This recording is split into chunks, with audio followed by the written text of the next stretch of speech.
खड़ा हो गया था।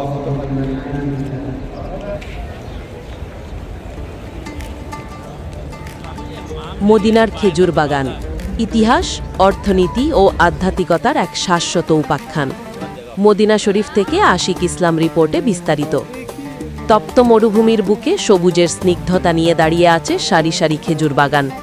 ইসলামের পুণ্যভূমি মদিনা শুধু ইতিহাসের সাক্ষী নয়, বরং এটি কৃষি ঐতিহ্যের এক জীবন্ত জাদুঘর।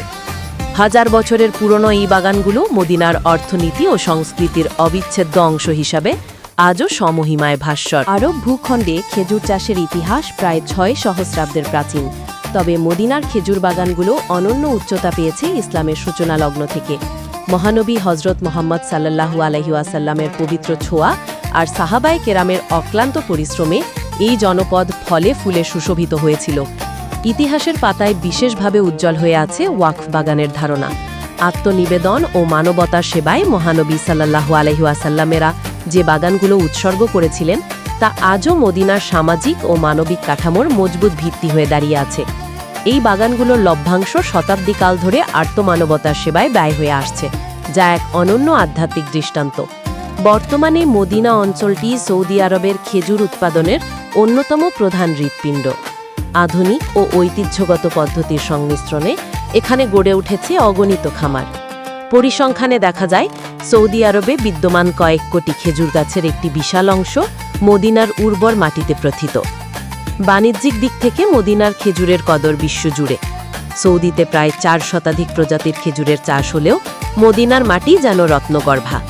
এখানকার বিশেষ জাতগুলোর মধ্যে রয়েছে আজওয়া, যাকে বলা হয় খেজুরের রাজা, আম্বার ও মাবরুম, স্বাদে ও আকারে অনন্য, সাফাউই ও সুগাই, যা দেশি বিদেশি পর্যটকদের প্রথম পছন্দ। প্রকৃতির এক অদ্ভুত নিয়মে চলে এই খেজুরের ফলন। সাধারণত ফেব্রুয়ারি মার্চের বসন্ত বাতাসে যখন মুকুল আসে, তখন থেকেই শুরু হয় কৃষকের কর্মযজ্ঞ। এপ্রিল মে মাসে ফল ধরতে শুরু করে এবং জুন থেকে আগস্টের প্রখর তাপে যখন মরুভূমি তপ্ত হয়ে ওঠে, তখনই আসে খেজুর সংগ্রহের মাহেন্দ্রক্ষণ। একটি পূর্ণবয়স্ক গাছ থেকে বছরে প্রায় ১৫০ কেজি পর্যন্ত ফলন পাওয়া সম্ভব, যা স্থানীয় অর্থনীতির চাকা সচল রাখতে গুরুত্বপূর্ণ ভূমিকা পালন করে। অধিকাংশ বাগান ব্যক্তিগত মালিকানাধীন হওয়ায় সাধারণের প্রবেশাধিকার সংরক্ষিত থাকে। তবে কিছু কিছু বাগান হজ ও উমরাহ যাত্রীদের জন্য অবারিত। ছায়া সুনিবিড় সেই বাগানগুলোতে যখন দর্শনার্থীরা প্রবেশ করেন, তারা যেন ফিরে যান ১৫০০ বছর আগের কোনো এক সোনালী বিকেলে। সরাসরি বাগান থেকে খেজুর সংগ্রহের অভিজ্ঞতা পর্যটকদের কাছে এক অপার্থিব ভালো লাগার মুহূর্ত তৈরি করে। মরুভূমির চরম পরিবেশে খেজুর গাছ যেন টিকে থাকার এক অনন্য দৃষ্টান্ত। এর শিকড় মাটির অনেক গভীরে পৌঁছে পানি সংগ্রহ করে, আর রুক্ষ বালিময় প্রান্তরে দাঁড়িয়ে থেকে এটি আমাদের শেখায় প্রতিকূলতাকে জয় করেই জীবনকে সার্থক করা যায়। মদিনার খেজুর বাগান কেবল কোনো কৃষি প্রকল্প নয়, এটি ইতিহাস, ধর্ম এবং ত্যাগের অনন্য মেলবন্ধন। প্রতিটি খেজুর গাছ এখানে এক একটি গল্পের ধারক, যা হাজার বছর ধরে মদিনার পরিচয়কে সমৃদ্ধ করে চলেছে। মদিনার এই সবুজ বৃক্ষরাজি কেবল ফল দেয় না, বরং দান করে প্রশান্তি।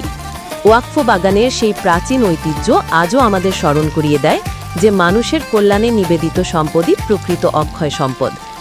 ঐতিহ্যের ধারা বজায় রেখে এই বাগানগুলো মদিনার অর্থনীতিকে যেমন সমৃদ্ধ করছে, তেমনি বিশ্ববাসীর কাছে তুলে ধরছে এক নান্দনিক ও আধ্যাত্মিক মদিনার প্রতিচ্ছবি।